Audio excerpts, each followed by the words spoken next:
This is the news review segment on the AM show.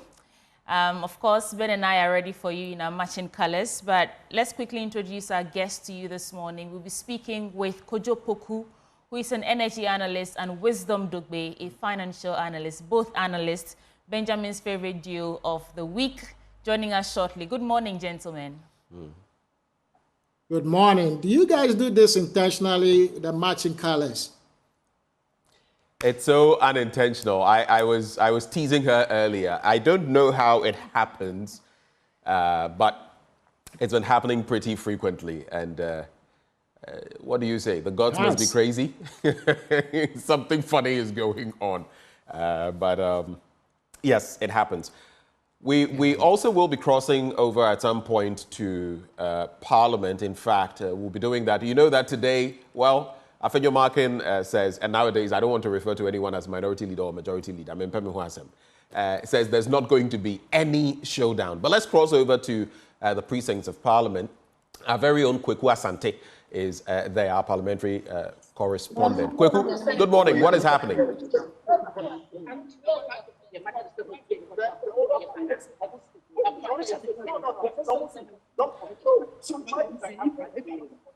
Kweku, if you can hear me, what exactly is going on at the precincts of Parliament this morning? Okay, well, as you can see behind me, a number of NDC MPs already here within the precincts of Parliament. They are not allowed entry into the chamber because per that circular that was put out yesterday by the clerk to Parliament, by the Marshal Department of Parliament, they were only going to open Parliament at 8 o'clock a.m. But as I speak, I can actually confirm to you that some NPP MPs are already in the chamber. And Frank Anodonpre and others who were in the chamber have already gotten out. In fact, the indication we get, an allegation that has been made by the NDC MPs, is to the effect that even though the Marshal's Department did indicate that the Chamber of Parliament was only going to be open at 8 o'clock a.m., at dawn today, they did open the Chamber of Parliament to the NPP MPs who did go in there and had purported to take over the majority side. I see Frank Anodonpre, who we are told was in the chamber at the time. He's already stepped out, and this means that as of now, there's no one in there now. But that is the claim that is being made by the minority NDC MPs who are really livid about the situation, who say that they are not going to allow anything untoward in Parliament today. They insist today that they are going to allow, or they're actually going to take the majority seat because they claim that they are the majority in Parliament. Already heavy security presence here within the precincts of the Accra International Conference Center, which is being used as the makeshift parliamentary chamber today. And so, in fact, if you come right across the conference center, right in front of it, there is a roadblock with the police having mounted some barricades over there with a few policemen and other security services at that place. If you come a bit forward you will see a number of military men with slave dogs who are actually checking around to see if there are any explosive devices or any other thing. They are still around the precincts going around. So heavy security presence here as we anticipated because of the tight security and tight issues that are coming up today in what has been described as this make or break parliamentary sitting today.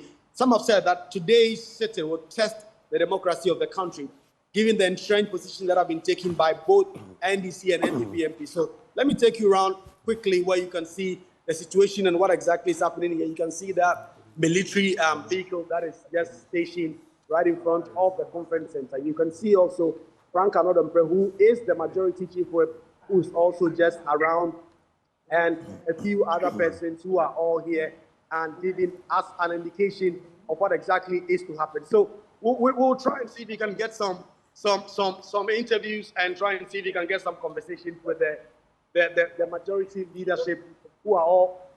Honorable Bibi, so let's get some brief reaction from you. There's this claim by the minority that despite this place being closed, the Marshal's Department allowed you to come inside and actually go. You've actually been inside the chamber. Is that true? Yeah, we were in the chamber, but it's not the Marshal's Department that allowed. The door was not locked, and we came just to make sure that everything is in order. We went into the chamber with the chief whip and then one of our colleagues to be able to check the arrangement.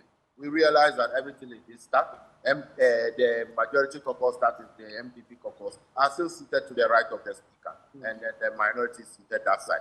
It was at the time that when we were there, then the security personnel said that they want to screen the place, and for that matter, we should come out. He was here late. He We never even met any of us inside. He was just standing outside, castigating and saying lies about whatever. He never even saw us inside the chamber. So whatever he said, totally lies. Is fabricated. It's one of their game plans that they want to say security have allowed us to come in. So as we speak, there is no majority NPP MP in the chamber now. There's somebody in the chamber. We are here. You can go in there. You can so these are some of the slip dogs, the military slip dogs that are being used in the precincts of Parliament, and they have all been here since morning. Heavy security personnel right around Parliament with this indication of what a showdown that is expected to be. You have just heard from the majority whips who say that they did enter the chamber, but it wasn't because it was open. It was actually because it was already open, not open for them by any security man, and the military who have already been in the chamber undertaking some screening so far. And so that is the situation here within the precincts of Parliament here, and a number of really tight security here, and NDC MP sharing concerns. Let me speak to a couple of them about what exactly it is that the concerns they have. Honorable Seydou Jasso, if I can briefly have the Chief Whip and other persons who already come here. According to him, Honorable, your live on John is Honorable Peter Lantini Tubu. What exactly is happening here? Why are you here so early when you're outside? And the understanding is that some of your colleagues have already been in the chamber on the NPP side. Yes, I think we got here very early in the morning, and we are surprised. There is a circular from the Marshal Department that the doors to Parliament hotel open at 8 a.m. So as responsible and law-abiding citizens like some of us, we got here after 6, and we realized that some people were already in the chamber. The majority we are not part of it. they're already in the chamber. All the doctors. Now we are even scared. What did they do in the chamber alone? Now they brought in the military. We don't know what is going on. So we are all here. You know, whatever it is, we are here and we want to ensure that what is right for Ghana is done. But what the NPP government is doing, I am surprised. I am so surprised that they said they were not even going to come. They walked out the last time and they indicated that they were not even going to come to Parliament. I intentionally Here is the case for him.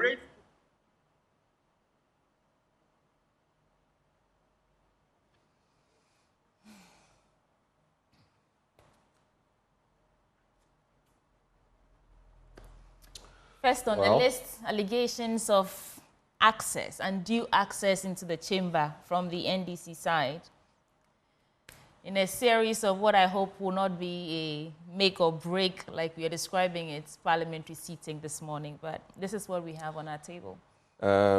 I do not know, though, about, there was talk about the military being deployed into this and it's being unnecessary. Well, there are some soldiers there, and I don't know what the sniffer dogs are going to sniff, but maybe, of course, it could be security related, and we'll see how it pans out.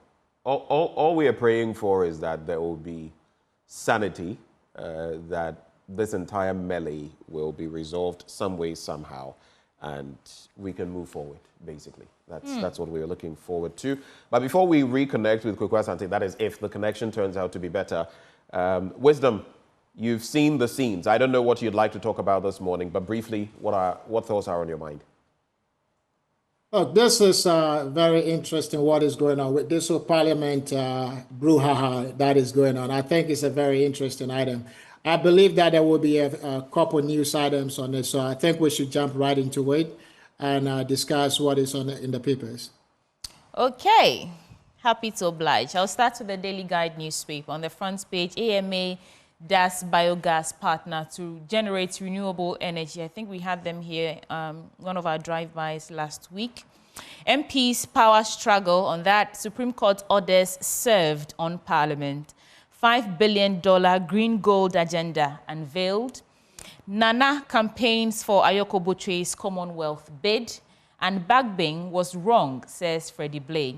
And this is their paper anyway, so let's get into it. Let me start from page 3, where it says Supreme Court orders served on Parliament. The Majority Leader, Alexander Penyumakin, announced yesterday that the Supreme Court had successfully served its ruling on Parliament. According to him, the process was carried out by the court's bailiff, with service accepted by Parliament's Director of Legal Affairs, Nana Tewia Ochre. And speaking on the media, with the media on the matter, the Majority Leader praised Parliament. Should we still be calling him Majority Leader? Praised Parliament's compliance with the legal process. Quote, "We thank God that Parliament has subjected itself to court processes and has accepted service," he said, and added, "We look forward to Parliament respecting the orders and directions of the Supreme Court." And we'll be there live this morning to bring you all the details as it unfolds this morning. Let me do the story about EC floors Bernard Mona, and then I'll come to you. A high court in Accra yesterday dismissed an application seeking to set aside the decision of the Electoral Commission, which disqualified presidential aspirant of the People's National Convention, Bernard Mona, from contesting the 2024 presidential election. Now, the court's decision affirmed the EC's disqualification and ended Mr. Mona's hopes of appearing on the presidential ballot for the December 7th election. So it appears the road has ended for Bernard Mona, but Wisdom Dogbe, your take. So, look, on this issue of Parliament issue of MPs needing to vacate their seats, the MPs that have gone independent, I'm a bit uncertain about what actual role the Supreme Court has in this matter, at least at this stage. Also, I read somewhere that an application for stay of execution, as was filed in this case by Honorable Afenyo Makin, such an application can only be made in response to a court judgment, but there was no such court order in the first place. Then also, is it not the case that the Supreme Court could only, properly hear this case only if it was referred to them by the High Court? I will leave this for the legal experts to argue, including about the intersection of the role of Parliament making laws and the Supreme Court also interpreting these laws. But look, I'm just not sure that the judiciary should control what rules should apply to the processes of Parliament.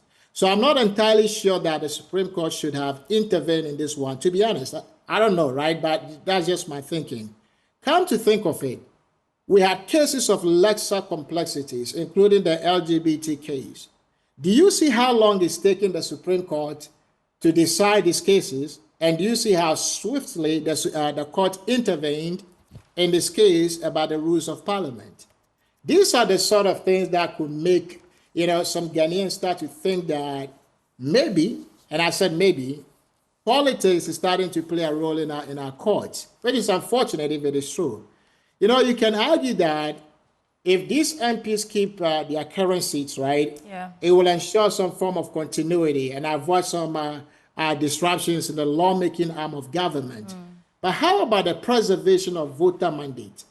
These MPs were elected under the banner of a specific political party, which is the party's platform and values they operate on.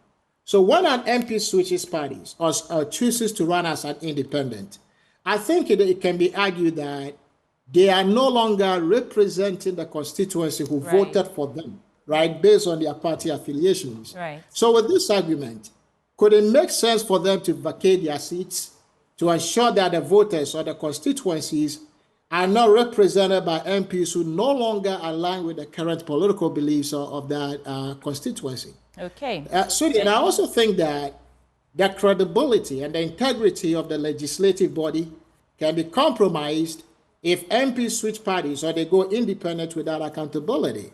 So it is my belief that if you necessitate that MPs vacate their seats when changing party affiliations or going independent, it can promote a culture of accountability and respect for the political process.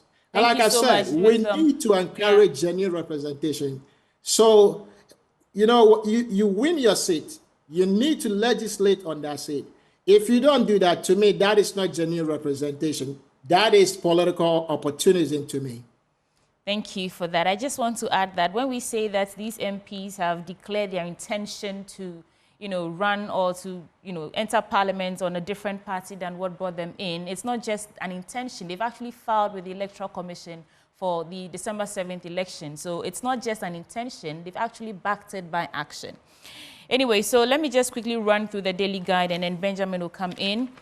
Nana campaigns for Yoko Bochwe's Commonwealth bid. Government officials yesterday joined President Akufo-Addo to canvass for votes for Ghana's Foreign Affairs and Regional Integration Minister Shirley Ayoko Bochwe, who is contesting for the position of Secretary General of the Commonwealth. And then $5 billion green gold agenda unveiled. President General of COA Research and Manufacturing Limited and President of Ghana Federation of Traditional Medicine Practitioners Association, Professor Samuel Atudankan, has unveiled the Green Gold Agenda, which is expected to generate $5 billion annually for the country. He said the Green Gold Agenda, which is being pushed by executives of the GAFTRAM, is a program that seeks to harness the potential of traditional medicine through research and develop them for international standards and for global markets as another commodity for Ghana, that is green gold. Then there's the AMA DAS Biogas partnering to generate renewable energy. NAPO woos US investors. Vivo Energy kicks off She Power Mentorship Campus Tour. Magdan GPHA partner to enhance marine transport. MTN moves to promote environmental sustainability. Let me see what's happening on the back page quickly. Kets extols CAF boss. Lucky shines in PGA tourney. Ateta demands discipline after Saliba red card. And Mourinho mad at media. Okay, so there's some stories in the world of sports. And there's so many other stories here, like Napo punches Mahama. And Kaswa teen killers juror escapes 1,200 Ghana cedi fine. These are just some stories in the Daily Guide newspaper. Benjamin? Well, let's bring in Kojo Poku. Kojo, good morning. Hi, good morning, Ben. How are you? I'm very well. Just to find out from you, we've already been to where, indeed, the two different sides, the NDC and the MPP, are going to have their parliamentary session today, if you like, just across the street from Parliament within the precincts. And there's some interesting action, but you didn't see the footage, so I think we'll just move on from that. What would be your quick thoughts for us this morning? We've already set sail, and then I'll get into the Daily Graphic newspaper. Right. Good morning to your viewers. Good morning to yourself. Look, I think that this brouhaha about this, who is majority and who is minority in Parliament, look, doesn't serve the average Ghanaian. Everybody in Parliament is what you call people's representative. This whole charade or shenanigans which the NDC wants to put up doesn't augur well for the democracy that we have, doesn't augur well for the NDC parliamentarians themselves. Because whether you are minority, have we ever seen the minority in such few instances? Every bill that goes to Parliament passes anyway. So if you are minority, majority, I mean, what are we fighting over? The fact that you want to set the business of the day? I don't really get this whole thing. Or maybe the fact that they want to reconstitute the committees. There are many things they want to do within. Well, what are you? We only have this Parliament session is only for 4 weeks. It's not even up to 4 weeks. Okay, so what are you reconstituting and what are you going to do? Well, it is obviously important to them. That is why they are doing this. Well, that's the point. That's the point I'm making. That's why the motive comes in. Nobody knows what the shenanigans is for. Okay, you are there to serve the interests of Ghanaians. You're not there to serve the interests of yourself. The only time you hear parliamentarians talk about their constituents is when they are being actioned against. Then they will say, you are disenfranchising my constituency. Meanwhile, every action they take, none of them do they consult their constituency. All these things they are doing, have they consulted their constituency to find out whether they are happy with what they are doing? I mean, it doesn't make, they are there to make laws and basically promote the interest of average Ghanaians. Right. This, what they are doing, doesn't do that. Okay. Thank you for those quick thoughts. Let's quickly get into the papers. On the back page, that's where I'm going to start, of the Daily Graphic. I'll start from the back page. Public advised to seek early treatment for refractive errors. Firewood charcoal silent killers, speakers at NPA forum. It also reminds you of that latest Hotline documentary, Gas to Charcoal, spearheaded by Winston Amwa. Then Speaker's declaration, when you get to the front page. Speaker's declaration on 4 MPs, Supreme Court ruling binding on Parliament, legal experts tell NDC caucus. It's an interesting story I'll get into. Make TVET central in Africa's development strategy. Education Minister charges African governments. GES releases harmonized prospectus for freshers. And who wins the trophy? 3 battle in tertiary business sense challenge final today. I'll start from the back page. So, people with eye problems have been advised to seek early treatment at eye clinics to help identify refractive errors, which are the leading cause of visual impairment worldwide. The national president of the Ghana Optometric Association, Professor Samuel Bet Wedikusi, said, for instance, patients below 40 years should visit an optometrist at least twice a year, while those above 40 years should do so once a year. The GOA national president explained that such visits would help to properly treat refractive errors in patients to avoid any eye problems. I'm harping on this story because there are so many people. I've always said that practically all of us human beings have some slight defects with the eye. It's only that for a chunk of people, it may not develop to the point where you need spectacles, okay? But all of us have something going on. So if you're not checking your eyes, someday you could get a nasty surprise. And another thing you should know, if something affects one eye, the system is such that it will likely affect the other one. And then you're in a big mess. So let's get our eyes checked. That's the bottom line. Firewood charcoal silent killers. Speakers at a forum held at Kwando on liquefied petroleum gas have emphasized the health risks associated with the use of firewood and charcoal for cooking.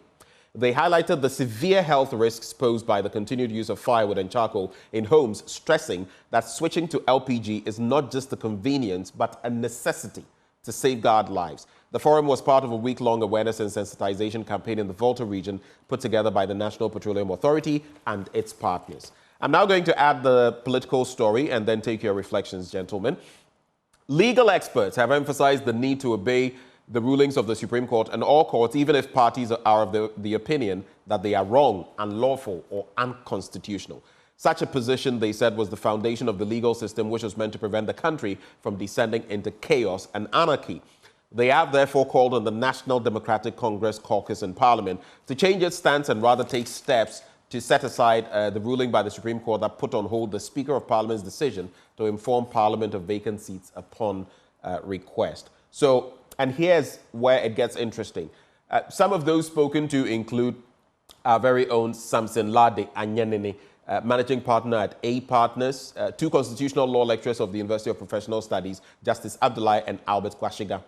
Now, while some criticized the decision of the Supreme Court and others, describing it as bad in law, the lawyer said it was a general principle of law that orders of a court, irrespective of their defects, were binding until they were set aside. And that is the situation there. I think I'll pause here.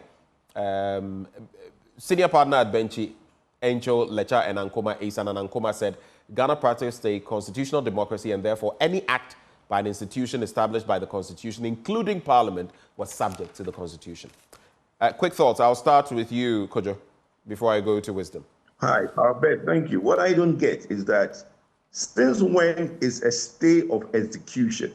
I mean, it's the basic principle of law. Stay of execution, okay? Stay of procedure. Everybody runs to the court for a stay. So it's not like the court has done the actual case, gone into the merits of the case and made a ruling. All they are saying is that if this thing is made to stay, it might injure or injury the other party. So let's stay the execution whilst we go into the merits. Everybody is now up in arms why the court has granted a stay. I'm confused. I mean, isn't that the basic premise of law? I think, Kojo, you should extend it because some legal luminaries have spoken about the processes that the whole thing went through, one. And that secondly, if it's an ex parte motion, and we all know the dynamics in there, technically, they would have given some, 9-10 days, within which period, whatever has to be... Hold for me. Within which period, it's not like the Supreme Court can do anything because it is the Supreme Court. There are laid down rules and processes. So the Supreme Court is not a law in itself. I don't know where you heard that from. The Supreme Court is not a law unto itself. Okay, hold on. Unless you go for a review, when the Supreme Court makes a ruling, it's final unto everybody. Kojo, what I'm saying is, per the processes, if you file certain motions, there are certain processes that are triggered. There are certain legal actions that can be taken. There are certain time frames, depending on what you have put forward. Okay, in this instance, I'm just letting you know why some people are up in arms. You say, why are they? I'm letting you know that in some instances, this extension that indefinitely in itself creates problems. Those are some of the reasons. But the Chief Justice, okay, you see, the court in its own are allowed to make these things, and then it becomes precedent. The Chief Justice can empanel immediately. It depends on the seriousness of the case. So this is the case where it affects the constitution, legislation of our country. So look, the point I want to make is this, Ben. We've heard some MPs make some utterances that is not the best. Meanwhile, these same MPs are running to the Supreme Court for interpretation and for guidance. Okay, I don't know, I don't want to mention names, but we've all had some NDC MPs make some utterances that is not the best. Some basically giving warnings to the Supreme Court. So what, you go to the Supreme Court in the coming weeks to go and ask them to hear your case? How is that? Okay, point made on that. So, do you have any further reactions on something else before I go to wisdom? Yeah, the LPG forum. I think what everybody should be aware of is that there's also the clean cooking stove, which allows you to clean in a really environmentally friendly way of using charcoal and firewood. I'm sure you heard about the clean cooking stoves, which the Ministry of Energy has been promoting. It basically sucks the carbon away from the charcoals and doesn't basically fume and give out the toxic smoke that you normally get when you use the ordinary stoves. Right. So that is something that's also been promoted. So it's not necessary that if you use charcoal, but if you use charcoal without using then you might get a smoke, which they talk about is harmful. All right. But you can use charcoal and use the clean cooking stove. We'll be crossing over to Parliament, but before we do so, Wisdom, your quick take on this. I have to squeeze you a bit because we have to go back to the AICC on this matter. Wisdom. Hey, look, neither Kojo nor myself, we're not lawyers, right? But this is a stay of execution. What is the Supreme Court? What is the stay here, right? There was no order. There has to be an order for the Supreme Court to issue a stay of execution, from my understanding. If there is no such order, I don't understand why the Supreme Court jumped the gun, right? Because somebody brought, an MP brought the case to them. I don't know if they really, what the case was. Okay, Wisdom, please hold for me. Let me cross over to our parliamentary correspondent and then we'll come back. Kweku, if you can hear me, what else can you report? What is happening currently?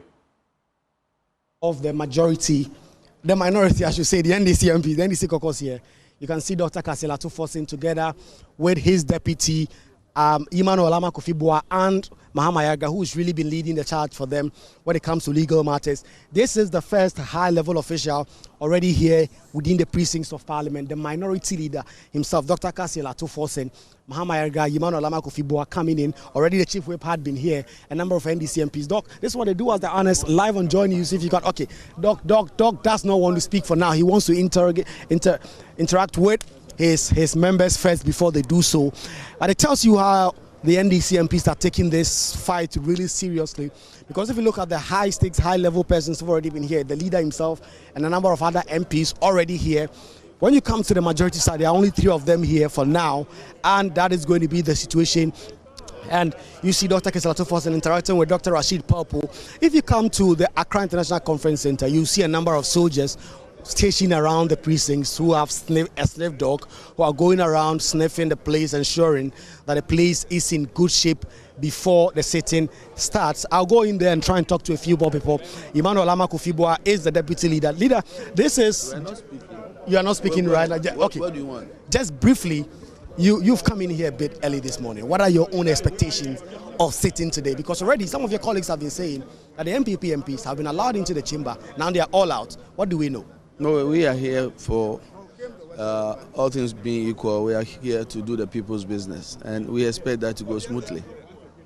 So, very few words being getting from the NDC MPs who are already here, right in front of the dome here in Parliament, and they are talking about each other. So let's go to the majority side, the NPP side, I should say, because both sides really don't want to be called minority or majority. So let me get some questions there. But you can see some sniff dog, some military officers who are all here in Parliament. So I'll go and talk to some of the NPP MPs and then get some understanding as to what exactly this is going to be. Already, the NDC MPs are coming in and they say that they are majority, but you can see the majority chief whip, the deputy majority whip, the MP for Mpoho, John Abamsani, and another colleague of theirs. And so you've already been here this morning.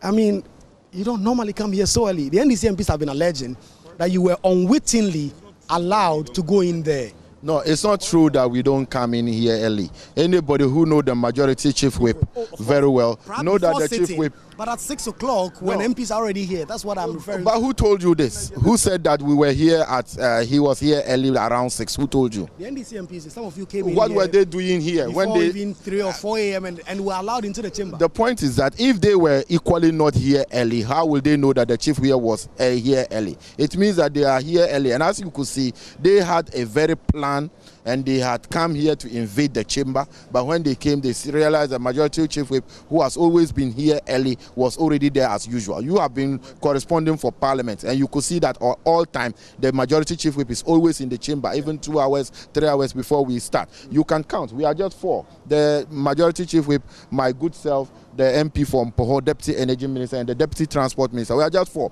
There are over 30 standing there. What are they doing here? It's 7 a.m. Parliamentary proceedings start at 10. What are they doing here? 30 of them. They are all their leadership, the minority leader, the deputy minority leader, the minority chief whip. They are all here. What are they doing? All what they seek to do is to cause panic into the society, to send lies into the society for us to be able to say what. Rather than that, what the majority chief whip, what he did was that when he came, as usual of him, the door was not locked. He went in and he checked that the majority side, we are still seated at our side. Our name tags are on our name tags, and the minority is still on the other side. So there, then the security said, oh, they are coming to do screening in there. And he humbly walked outside and was standing here even before Kwame Agboja started making his allegations. What you said is true when it comes to Honorable Frank Anodom Praise, always almost very punctual in the chamber. So his name has been bandied around a lot of time. Let me hear from himself. Honorable Majority Chief Whip, let's say that you connive with some security officials, despite the clear indication that the chamber was going to be open at 8 o'clock a.m. to go in there very early. What happened? It's a very wild conjecture, and you know how I work, how you operate in Parliament, and you have been reporting from Parliament for a very long time. So if for anybody to say that I connived, it's a wild thing that anybody can imagine or even put out. I don't want to glorify that kind of allegation. I came here as part of my duties. It's not only these days or today that I come to work early. Every time I come to work early. And when I came, I didn't enter by my will. I sought permission from the security. I asked them, is the place accessible? Can I enter? And they answered in the affirmative. So I went in there together with my colleague. We went there just to be sure. It's my duty as a whip to be sure that things are okay. So I got there, and what I wanted, I found it. And so I sat down. Then they called me and said that they wanted to sweep the place. Willingly, I walked out and came and stood here. What is wrong with this? He should have known. He came to meet me. I was a whip before he became a whip. There are lessons I need to teach him. So he should be humble enough to learn. He just entered a whip job. He should be he should be careful making allegations and be humble enough to also learn how whips work. This is how whips operates. It's my duty to be sure that everything is well. Before I inform the entire leadership and the majority leader. So there's no problem. I mean, clearly, this sitting is set to be really confrontational because I've heard from some of them, they are going in there and they are going to carry themselves as the majority. Okay. That is clearly setting the stage for chaos. What exactly are you doing about that? Well, what I'm doing about, you should be asking the speaker this question. The speaker set the tone. You know his house? I can direct you to the speaker's house or his official residence. The speaker set the stage. If anything, if there is any, should there be any chaos, we should blame it on the head of the Speaker of Parliament. Because after Supreme Court's ruling, we know they've been having meetings with the minority. The Speaker has been having meetings. That is what is emboldening them to come out and say all the things they are saying. And the knee-jerk reaction, the press conference they held on Sunday, it was all knee-jerk reaction after the Supreme Court has put where the situation should be. But surprisingly, I'm surprised. The Ghanaian people should know who the minority are. They're just giving forth their true colors. It is the same courts that ruled in favor of John Mahama some time back. And they were in white and celebrating. The same court, not necessarily Supreme Court, but the judiciary, they ruled in favor of Atuforsen. They were in white jubilating. What is happening today?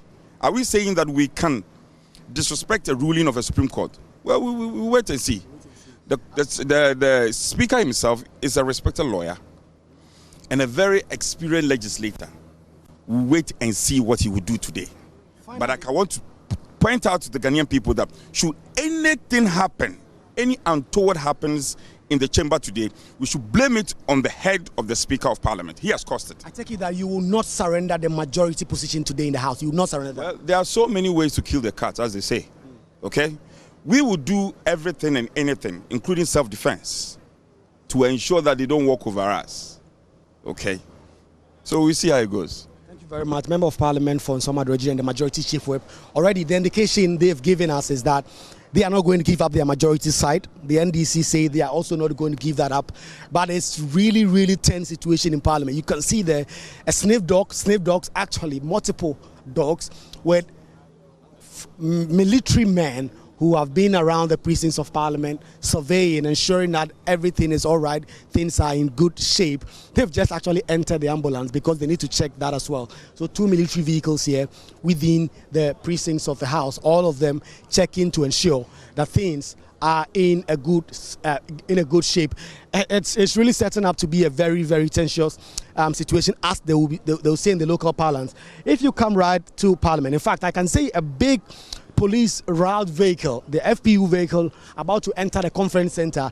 It is over there and it is bound here because of what many persons expect is going to happen here. So that FPU vehicle that is normally used for riot situations whenever it arises anywhere in the country, it is bound here because obviously the police and other intelligence institutions are expecting that things are going to probably get to a hilt in Parliament today. So we'll try and speak to a number of these NDC MPs who have all been positioned here.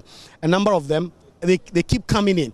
In fact, for now, there are multiple of them in their 20s and getting to 30 who've all come in here and are ready for today's sitting, ready to go in there and take the majority side of the House as they've said they are. Let me talk to Honorable Peter Lancheni Tobu. He's a former police officer. I spoke to him early on. Honorable, you are a former security couple. Are you surprised about the security presence you've seen here? Soldiers, sniff dogs. I see an FPU route vehicle that is just about to enter. From where you said, are you surprised about the security around? Thank you very much. This is the Parliament of Ghana. And what we know under democracy is that the police will always take control. Anytime you are seeing the military, it means that it is something that is above the control of the police, and they have to invite the military. In Parliament, it is the marshal that has total control of security. Whether it's the marshal who invited the military or it's the police who stretched an olive hand to the military to come in, we don't have an idea. But I am personally surprised to find military walking around the chamber because it's not something that we expected to see today. But come what may, we are here. Whatever happens, I hope that the military will leave soon if they came to do anything. But if they are still here with us until we start, we will raise issues because they are not supposed to be part of us at all. Very particularly looking at what happened on the 6th of January 2021, that the military had to get into the chamber well armed. That was a dent on our democracy. And I want to believe that we will never see such a thing again, even though that matter is still pending investigation. One day, we will still get to the root of that matter. Thank you very much. Dr. Rashid Pelpo, you are a former leader in Parliament. Yes. These are really setting the stage for really confrontational times over here. Is your side the majority, and are you going to go in there and carry yourself as the majority? Oh well, that is very obvious. We haven't been communicated to by anybody. We are aware about the rulings of the Speaker, and we'll be listening to the Speaker. Whatever pronouncement he makes will then determine whether he's reversing his own ruling or not.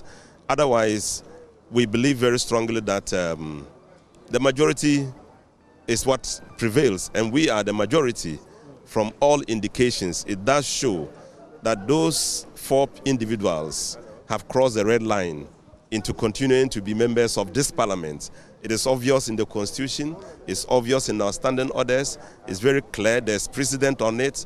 It has happened before with Wyoming and then subsequently with Honorable Andrew Asiama. So these are things that are very ordinary now. Parliament thrives by law and precedents. And so these two issues are all very clear on the agenda. I don't know how anybody would curve and stare off all these things and still come to a conclusion that we still respect the Constitution and respect the law and the precedents. So we are going in there to listen to the Speaker. Whatever he says is what we are going to take. Yeah.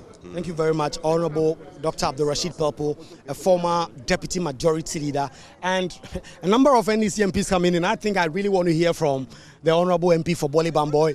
I want to hear from you. What is it? Are you the majority? Yes, we are. No, how? The Supreme Court has ruled that the verdict of the Speaker must be stayed. The Supreme Court has not served me any notice. It is the Speaker that perhaps they serve a notice. Until Speaker rule otherwise, I'm supposed to be at the majority side. So you go there and sit on the right-hand side of the Let's get in and see. In any case, they have started wrongly. We're all given a directive that access will be given to us at 8 o'clock. Who opened the doors for them to enter when it's not time? And so when you breach the rules and, we also react, then you say we are violent? The Speaker gave a directive that until 8 o'clock, these doors should not be opened. Who opened them for the majority people to go in? Frank Anodam has been offering some explanations. He said when they came here, they saw some police officers. They asked them, can they go in? They allowed them to go in. The question is, were they given a directive or not? So they want to respect the police more than the Speaker? Is that what they are saying? So if they have started on a very bad note, nobody should blame anybody. We are here for peace. Nobody is happy with this chaos and violence and what have you. We are all honorable members. We are all peace-loving people, okay? But when you are giving directives for the sake of peace and you violate it, you are simply inviting problem. But I will not be part of it. Right. Thank you very much. The MP for Bole Bamboy, who says his side is going to take the majority side, and he's accusing the NPP side of already fomenting trouble by coming in here and carrying themselves as the majority and already entering the chamber.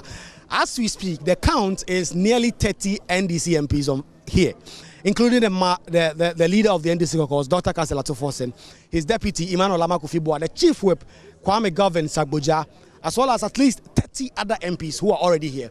When you look at it from the majority side, you will see Frank Anodam, their chief whip, Habib Idrisu, the first deputy whip, the deputy minister for transport, and the deputy minister for energy. So 4 NPP MPs as against about 30 of their colleagues on the NDC side. If the chamber is open right now, who is going to take what seat and where?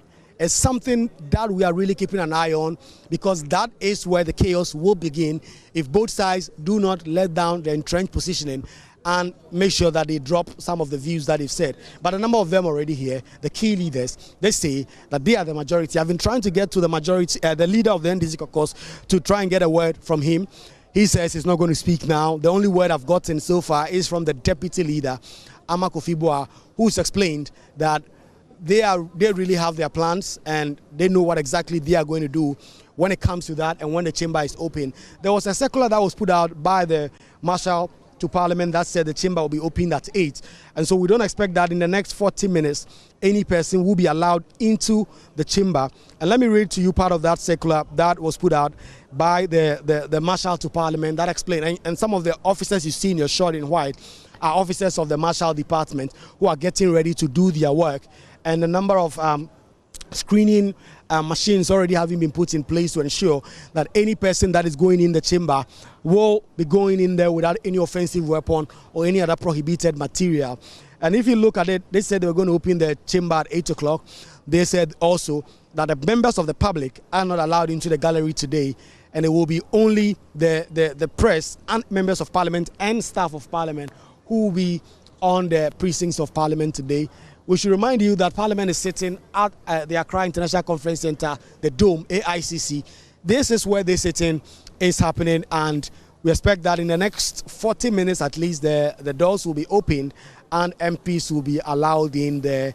And that is where we want to know which side will go in there to take the right-hand side of the speaker and which side will take the left side, which will obviously set the stage. So Benjamin and Sweetie Abochi, it's really confrontational here. I tell you, you can feel the tension. The tension is palpable. You can feel it when you come in here because you see 4 NPP MPs here. You see about 30 NPP MPs here. All of them say they are the majority. They're going to go in there and occupy the right-hand side. I'm not trying to predict, but of course, if the doors are open now, 30 or 40 NDC MPs, they're going to overrun 4 NPP MPs. I don't know what the strategy is for the NPP side. We've already heard from the majority chief, Frank Anodampre, who insists that they have a superior strategy. And if anything untoward happened today, it should be at the doorstep of Speaker of Parliament, Alban Bagbin, who they accuse of fomenting trouble and chaos in the House. Of course, the Speaker has defended himself that all that he has done is to apply the laws of Ghana, the standing orders of the House. That gives him the power to do so. So we'll be here. We'll keep monitoring. The military men are still in there trying to ensure that the place is swept in national security terms to ensure that there are no foreign materials in there prior to this sitting happen. And the NDC MPs, you heard from Peter Lanchini Tobu, who says that was surprising. They say they are going to demand answers from the Marshal and the leadership of the House as to whether or not they sanctioned this move to get military men. You will recall that on Sunday when the NDC did the press conference, they alleged that the soldiers were being deployed here. We've seen that this morning. That is no longer in doubt. That is no longer in dispute. What is left to be seen is if these military persons will be here on the precincts of Parliament, around the chamber or in the chamber, right up to 10 o'clock a.m. when sitting will be expected to ordinarily commence. Sweetie and Benjamin, if you have any questions, I'll be glad to answer them. Well, I think for now you've given a detailed account of everything that is happening. We've also been curious about the presence of the military, but we shall await what happens as the hours go by. Kweku, thank you for now. Thank you for the scoop that you've brought us. We're going to wind down with our guests in the studio as we cap off the news review. On the international front, slavery reparations not on Commonwealth meeting agenda. That's according to UK PM Keir Starmer, and Elon Musk giving some US voters $1 million. There's a lot of talk about it. Shall we get into other papers? Dogbe was in the middle of yes, making a Wisdom point. was making a Wisdom, point. you can complete your trail of thoughts and then I'll do some other papers. I'm really surprised to see the military over there, right? This is how dictatorships start, right? We have the police in the country. Is this something that they cannot handle? Why they need to call the military? Is it to intimidate our lawmakers or what? It just doesn't make sense to me. And I don't like some of the rhetoric that some of them have started saying, that self-defense, that they'll be engaged in self-defense. There is no really, nobody is attacking anybody. I strongly believe that our lawmakers will get things right. They're going to be civil. They will disagree, but the expectation is not for us to start seeing blows or anybody attacking anybody, for us to start talking about self-defense. So I don't think that rhetoric sounds too good. And I don't think that the soldiers should be there at all. That's just not a good picture. Well, let's see how this unfolds by the end of the day today. Let me quickly just run through these papers. This is the Overseer. It says, we will not retreat or surrender our majority caucus status, says Ato Forson. NPP won't engage in NDC's chaotic tactics, Apenyo Markin says. Vote NDC to end corruption and stagnation, according to Prof. J. Nanopoku Ajiman. And this is just Regional Coalition Center. It's a recipe for rigging, according to Edu Asari.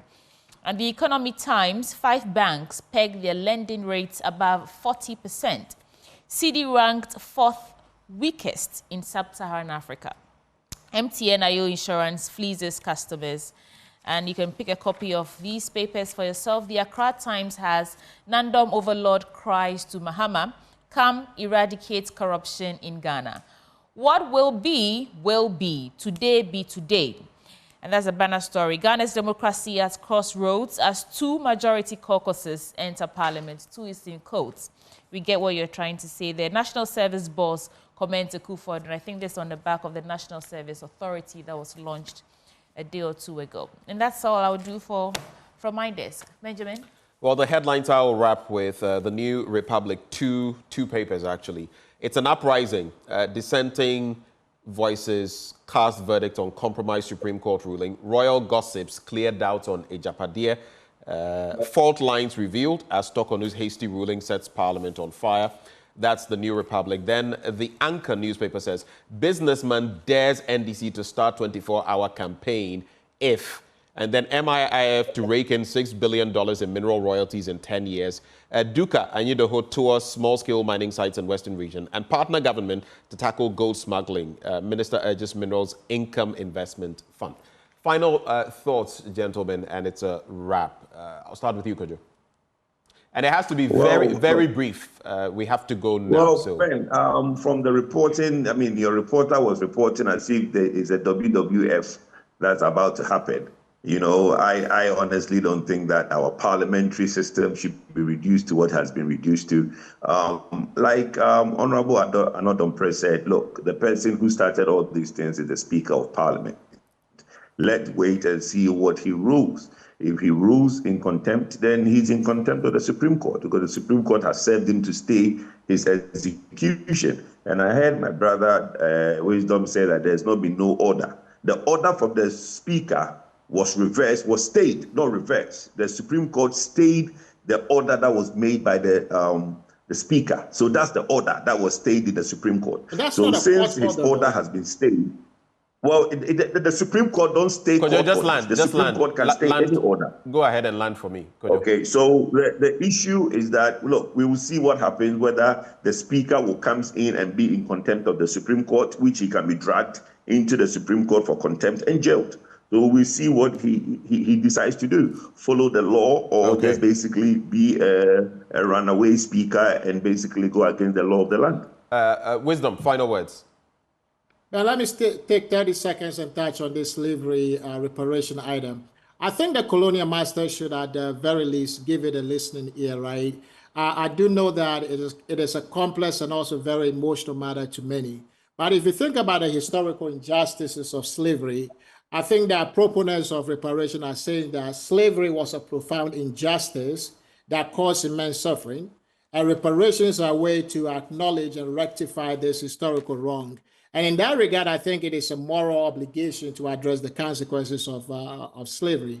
And slavery also caused a lot of economic disparities that have lasted until today. It has resulted in a long-lasting economic disadvantage for especially African Americans. And so they see reparations as a bridge for the wealth gap that exists due to systemic racism and also discrimination.